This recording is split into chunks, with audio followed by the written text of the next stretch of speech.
అందరికీ శుభ మధ్యాహ్నం. నా పేరు విష్ణు. ఇప్పుడు 6వ తరగతి ధర్మం పబ్లిక్ స్కూల్లో చదువుతున్నాను.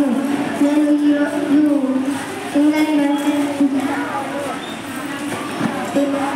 ఇప్పుడు సాగిపోవు అని జెండా పాటలు పాడుతా ఉండగా ఆ జాతి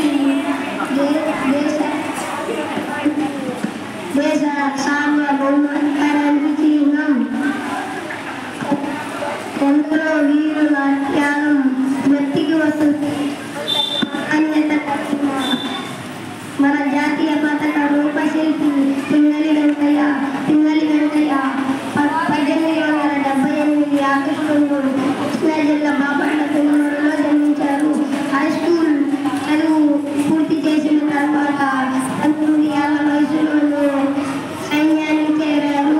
1906వ సంవత్సరం కలకత్తాలో జరిగిన జాతీయ కాంగ్రెస్ మహాసభలకు పింగళి వెంకయ్య హాజరయ్యారు. అక్కడ బ్రిటిష్ జెండా 19